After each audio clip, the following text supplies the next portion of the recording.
جب رسول اللہ صلی اللہ علیہ وآلہ وسلم کی والدہ بی بی آمنہ رضی اللہ عنہا کا انتقال ہوا تو ملائکہ نے بارگاہ رب العزت میں عرض کیا، اے مولا کریم، حضرت محمد صلی اللہ علیہ وآلہ وسلم کے والد کو اٹھایا تھا، ان کو موت دے کر اپنے پاس بلا لیا، ایک والدہ ہی تو تھیں، ان کو بھی اپنے پاس بلا لیا، کیا آپ محمد صلی اللہ علیہ وآلہ وسلم کو لاوارث بنانے والے ہیں؟ اللہ پاک نے ارشاد فرمایا، اے ملائکہ، بسم اللہ الرحمن الرحیم، السلام علیکم ورحمۃ اللہ وبرکاتہ، نحمدہ ونصلی علی رسولہ الکریم، اما بعد۔ محترم ناظرین، فرشتوں نے پوچھا، یا اللہ، کیا آپ محمد صلی اللہ علیہ وآلہ وسلم کو لاوارث بنانے والے ہیں؟ تو اللہ نے کیا ارشاد فرمایا، جاننے کے لیے ویڈیو کو آخر تک ضرور دیکھیے گا۔ جس طرح نساء مصر حضرت یوسف علیہ السلام کے شاہکار حسن کو دیکھ کر مدہوش ہو گئی تھیں، اسی طرح عرب کی عورتیں قریش کے جوان رانا محمد صلی اللہ علیہ وآلہ وسلم کی والد حضرت عبداللہ کے جمال بے مثال پر فریفتہ ہو گئی تھیں اور ہوش و خرد سے بیگانہ ہو چکی تھیں۔ حضرت عبداللہ حسین ترین انسان تھے، قریش کی عورتیں ان کی محبت میں پاگل اور دیوانی ہو چکی تھیں، 10 20 نہیں، سینکڑوں لڑکیاں ان کی محبت میں گرفتار تھیں اور آس لگائے بیٹھی تھیں کہ ہماری شادی عبداللہ سے ہو جائے گی۔ حضرت عباس رضی اللہ عنہ فرماتے ہیں کہ جب حضرت عبداللہ کی شادی سیدہ بی بی آمنہ رضی اللہ عنہا سے ہوئی تو بنی مخزوم اور بنی عبد مناف کوئی 200 لڑکیاں شمار کی گئیں جنہوں نے حضرت عبداللہ کو نہ پانے کے غم میں شادی نہیں کی۔ تاریخ عالم میں کوئی ایسا البیلا آپ کی نظروں سے گزرا ہے جس کے غم فراق میں 200 لڑکیوں نے شادی سے انکار کیا ہو؟ نہیں، ہرگز نہیں۔ مگر جب عبد المطلب نے سیدہ بی بی آمنہ رضی اللہ عنہا کو منتخب کر لیا تو عشق عبداللہ میں وارفتہ دیگر لڑکیاں عمر بھر غم محبت کو دل میں بسائے کنواری بیٹھی رہیں اور انہوں نے کہیں بھی شادی نہیں کی کہ اگر عبداللہ سے نہیں تو پھر کوئی بھی نہیں۔ ذاتی طور پر کوئی شخص اتنا حسین ہو ہی نہیں سکتا۔ جناب عبداللہ کے جمال بے محابا کا اصل راز یہ تھا کہ آپ نور نبوت کے حامل تھے، نور مصطفیٰ صلی اللہ علیہ وآلہ وسلم کے امین تھے۔ اسی نور کے جھلکنے کی بنا پر آپ کا چہرہ غیر معمولی طور پر تاباں و درخشاں تھا۔ سیرت نگاروں نے لکھا ہے کہ آپ کے روئے انور پر نور مصطفیٰ صلی اللہ علیہ وآلہ وسلم یوں جھلکتا تھا جیسے چمکتا ہوا ستارہ۔ نور نبوت کا حامل یہ بانکا سجیلا 18 سالہ نوجوان جب بن سنور کر جب دولہا بنا ہوگا تو اس کی سجدہ کا کیا عالم رہا ہوگا۔ یہ شادی ماہ رجب کے پیر کے دن ہوئی۔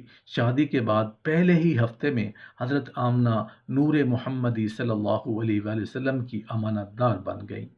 وہ نور مکنون جو ہزارہ سال سے امانت بن کر آ رہا تھا، اس عظمت عظمیٰ سے اللہ جل شانہ نے حضرت آمنہ رضی اللہ عنہا کو مالا مال فرمایا۔ ان کے بطن مبارک میں اس نور محمدی صلی اللہ علیہ وآلہ وسلم کو بے مثل و بے مثال حسن و جمال سے آراستہ کر کے نور محمدی صلی اللہ علیہ وآلہ وسلم کا اس سے ارتباط فرمایا گیا۔ رسول اللہ صلی اللہ علیہ وسلم کی پیدائش کے بعد ایک مرتبہ حضرت سیدہ بی بی آمنہ رضی اللہ عنہا دل ہی دل میں پریشان تھی، سوچ رہی تھی، کون میرے ننھے سے چاند کے لیے کھلونے لائے گا؟ کون میرے جگر پارے کی انگلی پکڑ کر چلایا کرے گا؟ کون اس کی یتیمی کا سہارا بنے گا؟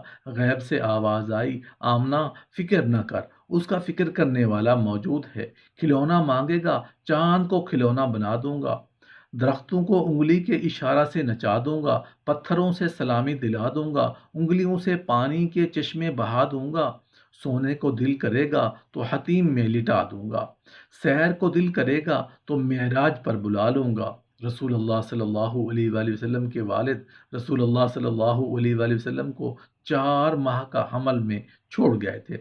والدہ 6 سال کا معصوم بچہ چھوڑ گئیں۔ جب رسول اللہ صلی اللہ علیہ وآلہ وسلم کی والدہ بی بی آمنہ رضی اللہ عنہا کا انتقال ہوا تو ملائکہ نے بارگاہ رب العزت میں عرض کیا، اے مولا، رسول اللہ صلی اللہ علیہ وآلہ وسلم کے والد کو اٹھایا تھا، ایک والدہ تھیں، ان کو بھی لے لیا، کیا رسول اللہ صلی اللہ علیہ وآلہ وسلم کو لاوارث بنائیں گے؟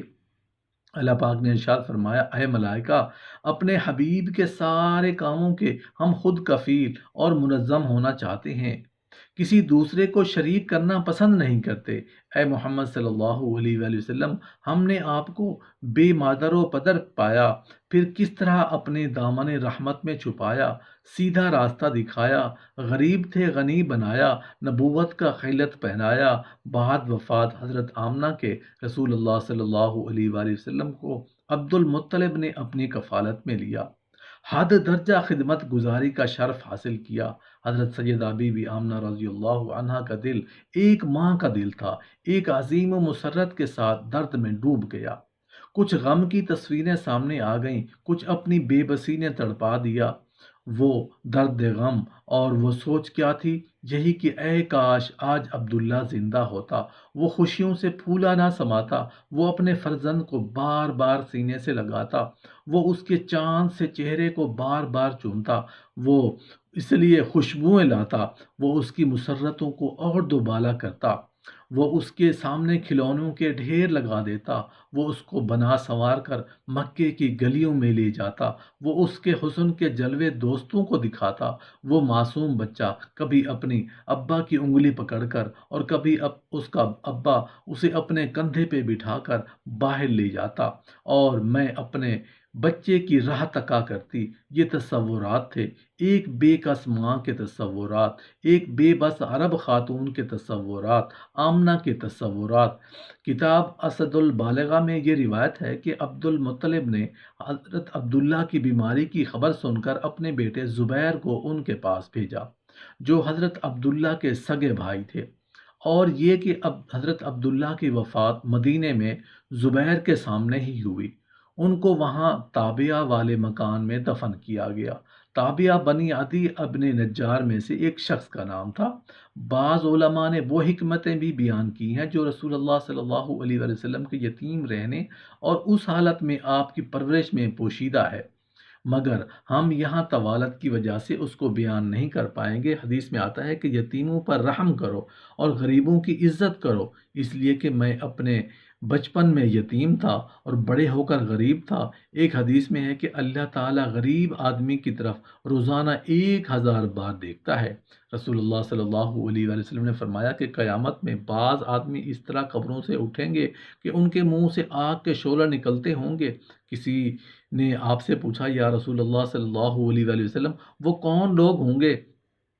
آپ صلی اللہ علیہ وآلہ وسلم نے فرمایا، تم کو معلوم نہیں؟ اللہ تعالیٰ نے قرآن مجید میں فرمایا ہے کہ جو لوگ یتیموں کا مال ناحق کھاتے ہیں وہ لوگ اپنے پیٹ میں انگارے بھر رہے ہیں۔ بحیثیت ایک انسان اور مسلمان ہمیں کیا کرنا چاہیے؟ ہم ایسے کون سے کام کریں جن کی بدولت ہم ہر طرح کی تکلیفوں اور مصیبتوں اور مشکلات سے بھی بچ جائیں، ہمارا خاتمہ ایمان پر ہو، اور ہم موت کی سختی سے بھی بچ جائیں، اور ہماری آخرت بھی اچھی ہو جائے۔ ارشاد باری تعالیٰ ہے کہ قریبی رشتہ داروں کو ان کا حق ادا کرو، اور مسکینوں اور مسافروں اور یتیموں کا بھی حق ادا کرو۔